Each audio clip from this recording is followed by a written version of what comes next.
So you can see from the title, Generous Living Treasure.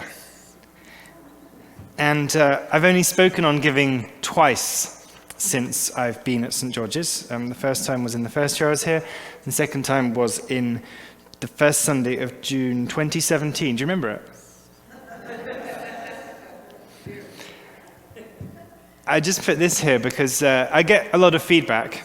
And I love feedback because it's how I relate to the world, is hearing about what people think and what you say and what's going on. And I find that some people get a bit annoyed when I say you need to come to church every week. This is our church actions that parish council agreed 3 years ago. And so I get feedback, don't make us come to church. It's really annoying when you say that. Don't make us serve. We don't want to serve. If I want to serve, I'll serve. Don't ask me to serve, you're nagging. Life groups. People who are in life groups think they're great. People who aren't, why do you keep going on about life groups? And then when we come to giving, it's got to be about the worst on the list. Why do you have to keep talking about money? Because if you listened the first time, I wouldn't have had to talk again, would I?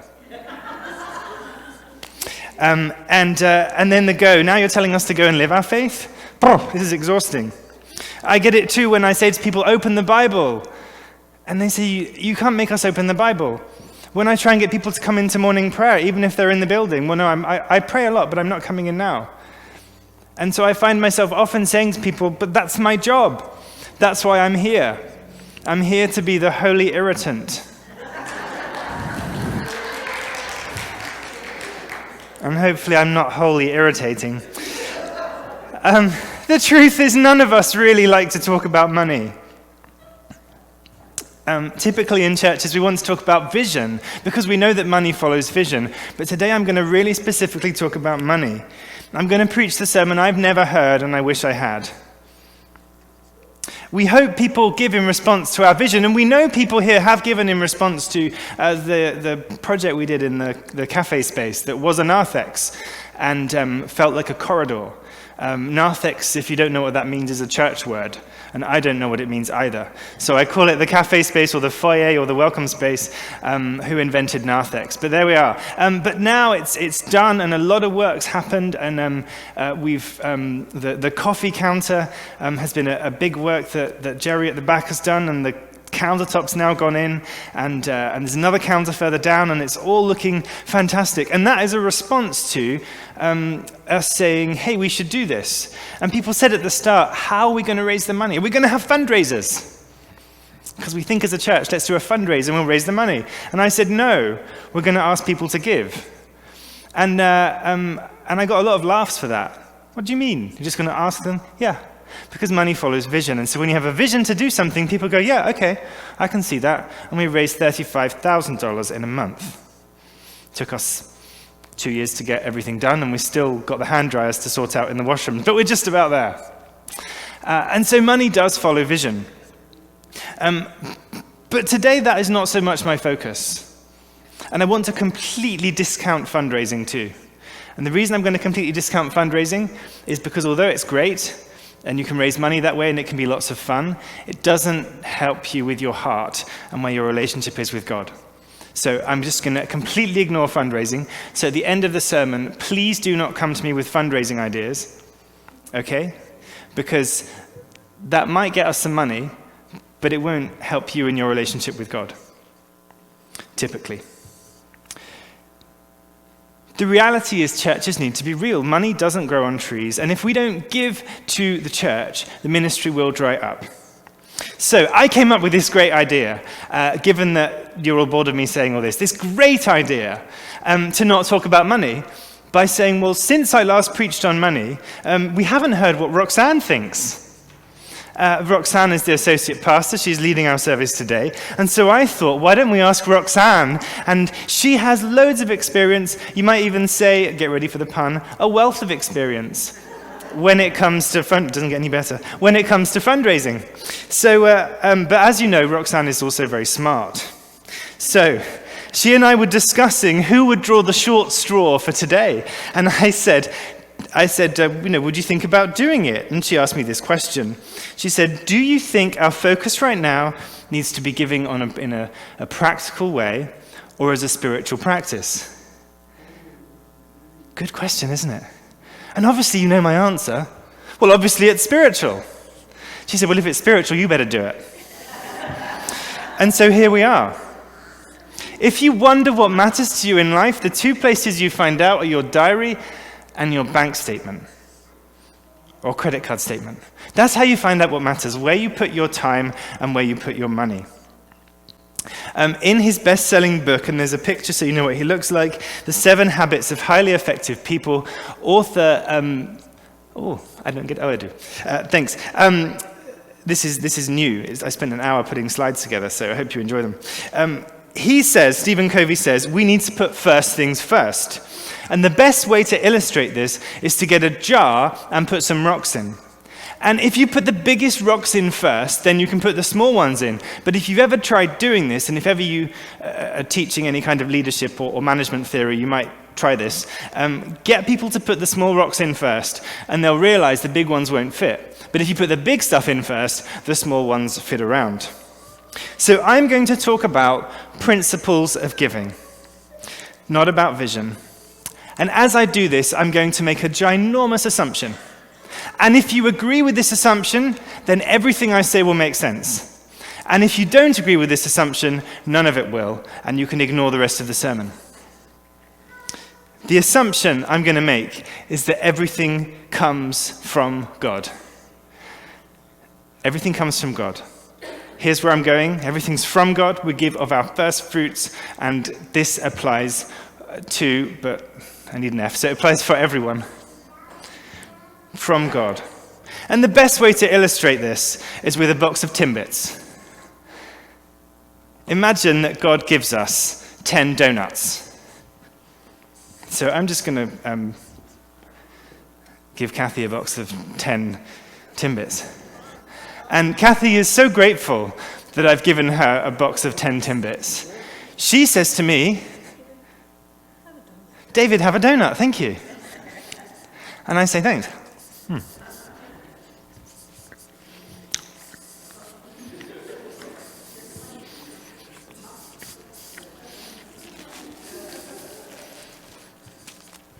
And that's it, really. That is it. Feel free to fall asleep from now on. That is all. That is it. God gives us the donuts. J. John said this in a video I've shown before. God gives us the donuts. And when God gives us the donuts, he says, can you give me back your first tenth? A tithe in the Hebrew means a tenth. It doesn't mean 5% or 4% or 2% or 1%. It means a tenth. You can leave the picture up of that one. I think it's a helpful image. So we keep 9 donuts and we give away 1. That's the concept of a tithe. If you don't believe that everything is given to us by God, as I say, this will be interesting from now on, but it won't really make sense. But if you believe that God gives us everything, as we say in a prayer before communion sometimes, all things come of you, or from you, and of your own do we give you. So, we've heard Malachi, and it's quite a reading that's been used with this kind of emotive appeals in the past in some churches as to, if you give, then you will be blessed. And that isn't wholly helpful. The image from Malachi does speak of a blessing that will overflow, because as we learn to trust in God, as we give in response to all God's given to us, we typically find that God blesses us. But it's not that we give in order that we are blessed, but as we give, we are blessed. As we freely give, as we cheerfully give, God blesses us. Not with private jets and mega mansions, but with small, daily, frequent reminders of his provision for us. That's how we're blessed, of his love for us. We don't give to receive blessing, but as we give freely and cheerfully, we are blessed. This isn't so much about money, it's about spirituality and where we are in our faith. So, everything comes from God, and we give back to God. Second point, we give our first fruits. We give of our first fruits. What does that mean? Well, 22 times in Proverbs, the tithe is talked about. In an agricultural society, it would mean actually first fruits. They actually, if you had a harvest of apples, you'd take the first 10% of your apple harvest and take it to the temple or to the storehouse, as it were, for the use of people who were working full-time in the ministry. So we give of our first fruits. If I use the donuts to explain the basic 3 types of giving, it goes like this. Firstly, on the screen, a tithe, a tenth, it means 10%. That's the basic. Secondly, an offering.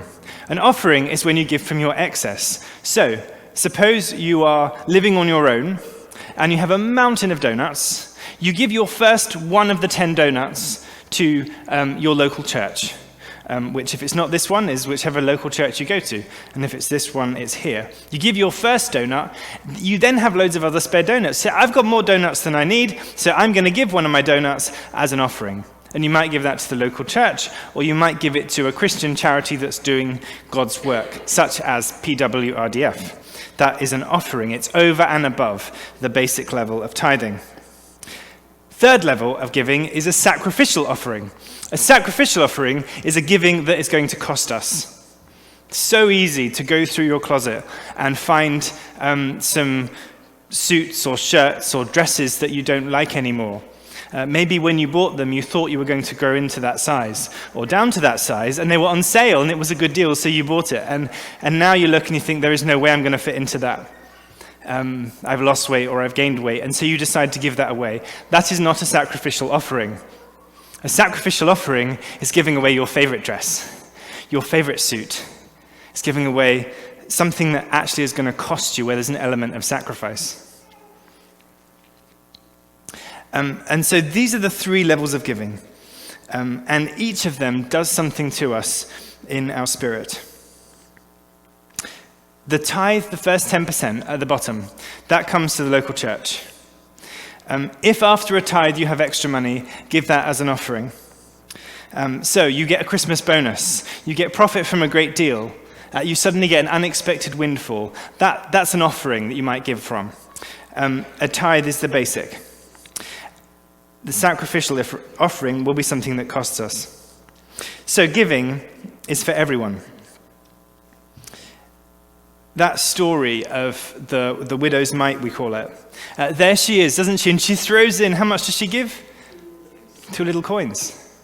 But to her, those 2 little coins, she probably was just searching down the back of the sofa and found 2 coins. Have you ever done this? Search the back of your sofa. If you have kids, you'll find all sorts of things. Pokemon, hockey cards, bits of Timbit, all sorts of stuff. And you find some coins, and this is the picture. She's found these coins. She could use that to go and do something nice with, or she could give it away. And she gives it away. I was looking to see how much money do we in Canada give to charity as a percentage of income. Would anyone like to shout out, who wasn't at the first service, would anyone like to shout out a guess of the approximate percentage that Canadians give? 3%? Any other ideas? 1? 5? Anyone on this side? 1? So the stat is 0.75%. So 0.75% of overall income is given to any kind of charity in Canada, not just churches. The average Canadian with an income of below $12,000 gives 1.7%. And I just find that's interesting when you look at that story of the widow. And there she is, poor as she is giving of what she has. And we see on a percentage basis that people on an income of less than $12,000 a year are giving more than double the average of people over that. Isn't that amazing?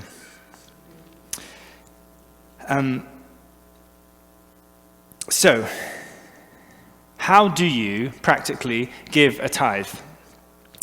If you have a household budget, your tithe, your 10% to the church, is the first line on your budget. If you don't have a household budget, go home and write a household budget. There's a lot of stuff I could say here in terms of practical. So if there's anything I say that you want to talk about and say, well, how do I do that? Or can you recommend a website? Yes, I've got mountains of information because I've done a lot of work in researching this, but I'm not going to give it all to you in the talk now. So just ask me later or contact me in the week. Some people would like to give a tithe, but don't know where to start. Maybe you don't even know what your giving is as a percentage of your income. So the best thing is, number one, work out where you are now. If you say, I would like to get to the point where I'm giving a tithe, start by looking at what you're giving now and work out that percentage. You can do that by going on to Brees. There's a slide there, top right-hand corner of the website. You can click Brees. If you haven't got a login, it will set you up with one. That gets you onto the church system so that everything you give, be it through pre-authorized debit or text message or credit card or in the plate, that is tracked. And so you can go on and see what you're giving through the year and see where that is now. So work out the percentage. What are you giving now? And then say, well, where would I like to give? And maybe you find you're giving 2% of your income, and you say, well, I'd like to give 3% next year.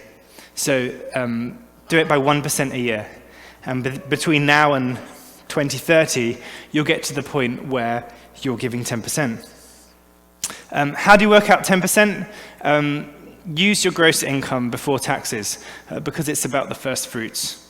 Okay, so it's not after all the deductions, it's what's your top line. Give that first 10%. You will find, quite practically, and again, talk to Dawn Parrott, who's our treasurer, and she can help you understand this side of things. But the CRA is absolutely lovely for charities, and if you give to the church, once you give more than $200 in a year, they will give you back on your tax return, if you ask them really nicely and say, pretty please, they will give you back 43% of everything you give. So you give $10,000 to the church, you'll get back $4,100 because they discount the first $200, approximately. As I say, talk to a tax expert and they'll help you. But it is just interesting how much we get back when we give from the tax people. Aren't they lovely? But isn't it amazing, actually, that as a church, we get to do that? We get to issue tax receipts, and that can help us with our giving. So that's why we give from our first fruits. If you get a pocket money allowance of $100 a month, the first 10% would mean putting $10 a month in the plate. Just an example. This is simple maths. If you earn $1,000, 10% would be 100, 10% of 5,000 would be 500. And you might say, I'm not very good at calculating this, or what would it be in a week? There's a website which is called findmytithe.com, which may be on the next slide. Oh, it's a bit later. I'll get to that. But there's a website that will help calculate what does this look like a year, a month, and a week.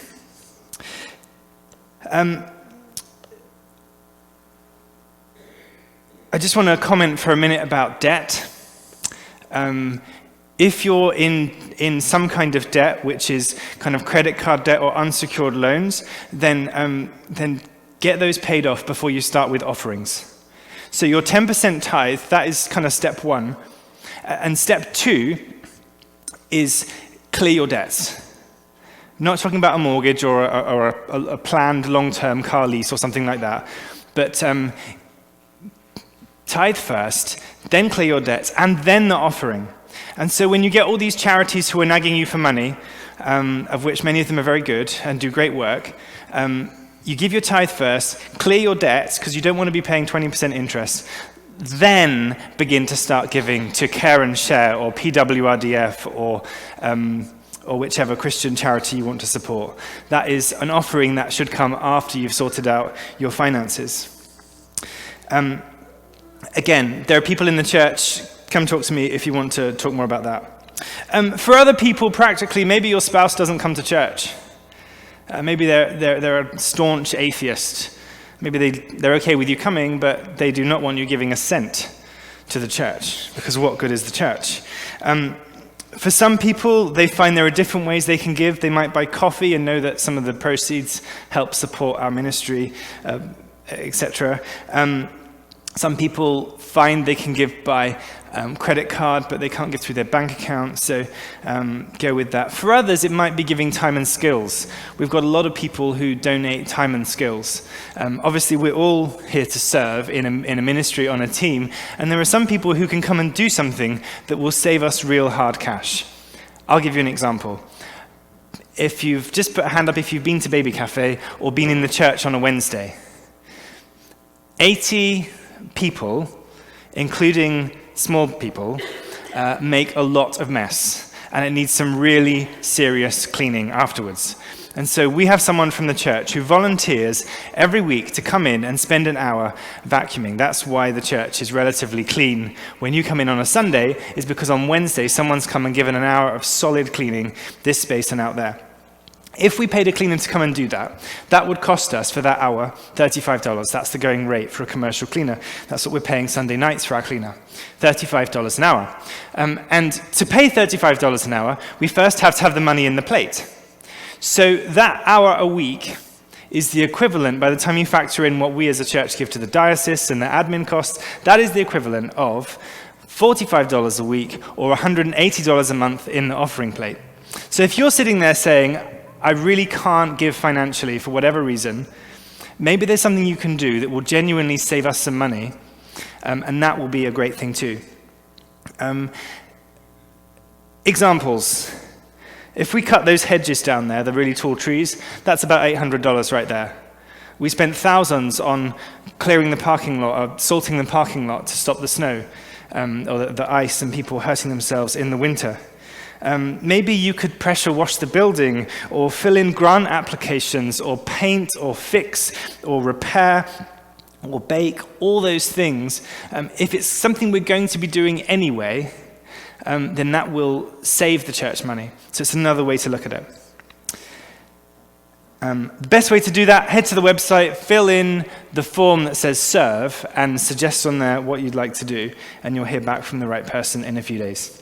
So, some practical things. Response forms are at the back. The response form we do this time every year, the purpose of the form is to ask you, what do you think you'll be giving next year? The reason for that is because, like a household, we have to have a budget. And so as Dawn, our treasurer, puts together the budget, it helps her to have an idea of how much money we're going that the church is going to contribute. The biggest two costs we have are the staff and the cost of running the building. So if we don't get the level of giving that people are thinking that we need, which is about, it's a lot, then, I forget the number, then we need to look at, can we afford to pay the staff, or do we need to sell the building and move somewhere cheaper? And I'm not saying that glibly. It's a very expensive place to run. So those are the kind of questions that we have to discuss at the trustees and parish council if people don't say what they think they might be able to give. So it doesn't mean you're committed to it, but it just gives us an idea to plan. So that is something we can all do. You might be someone who has got this all sorted, who has been giving for years and would like to help other people. We'd love to hear from you. I've got this idea that we could have some stewardship coaches. So if you're someone who's worked this stuff through, that you could walk alongside someone in the church and just help them work out this stuff. I mentioned a website if you want to work out what a tithe would look like. Findmytithe.com. Let's go back to the donuts. God gives us a box of donuts, 10 of them. Do we need them all? I love donuts. Do we need them all? And I'll finish by telling you where I am. I never thought that I would need to give any money to the church at the point when I got ordained. Genuinely. I thought, well, I'm giving up my career in the rail industry. I'm giving up the money I'm going to earn. I know that when I work in the church, it's not a 35-hour working week, it's more like a 70-hour working week. I know that I'm going to be giving hugely in sacrificing my hopes and dreams and doing what God's calling me to do in working in the church. So I didn't think I would have to give anything to the church. And then I went to seminary, and I was challenged. I was challenged by Mike Thompson, who was the vice principal, and he said, not just me, but he challenged all of us. He said, we have to see everything the other way round as priests. He said, we have to be setting the example that others might follow. And so I came to realize that it is God who provides my box of donuts. And it turns out that I can give one back. And giving money to the church is a spiritual matter, because I stand here as a broken, fallen human being, but in a better place than I would be if I was giving nothing to the community. I couldn't stand up here and talk about giving, in all honesty, if I wasn't doing it. And so as I give, and as we as a family commit to give to this place, it helps us grow in faith. It's important for me because it's about putting both feet firmly here in St. George's and saying, we're here. I'm not just the spiritual leader of the parish. I don't know why I'm doing that, but I'm not just that. I'm actually a member, and I'm contributing just as you are. And so for me, it's about putting it into action. I'm not asking anyone to do anything I'm not doing myself. And if you want a quiet conversation, I'm happy to share with you what I give, what we as a family give.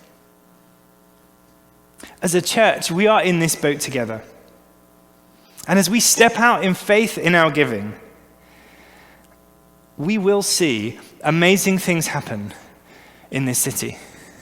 We'll see amazing things happen. We're already beginning to see the sunlight coming through the clouds as people are coming in. 650 people in the last 2 years have come in through Baby Cafe. We know that because we record everyone in our system. 650 people. We've got loads of people who are beginning to connect with our church. In order for us to be here and to do that, we need to be enabling the ministry financially. We are seeing the kingdom break through the clouds as hundreds are coming through the doors of our church each year, experiencing something of the good news of Jesus Christ. We have begun. We have scratched the surface, but there is so much more that God has in store for us as a community. So I'm going to invite you, as I finish, to stand, and I'm going to pray. And I fully acknowledge we're all in different places. The place I'm in is that I hardly had any sleep last night. And you will find that if ever you have to preach on giving, you may not sleep either. And so I don't normally write my talk out word for word, but I was so worried that I wrote it all out word for word. Because no one wants to stand up and talk about money. But we're in this together. So let's pray. Father, we thank you for your abundant gift to us. We thank you that you give us donuts. You give us blessings, that all that we have comes from you. And Father, I pray that you would, just for any here now who are just struggling with all this, who have sat there wanting to walk out halfway through, I just pray that you would touch them with your grace. For anyone who would love to give, and feels it's a burden, pray you just release them from that burden.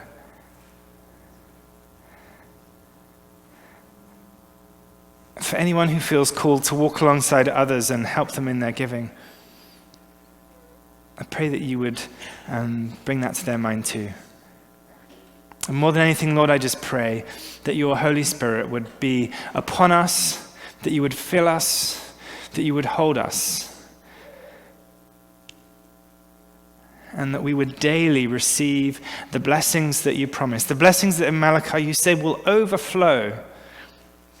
So Lord, would you open up the heavens and pour out a blessing so that they might overflow into our lives and through us into this whole community, and that we might see transformation in Maple Ridge. So we pray that in Jesus' name. Amen.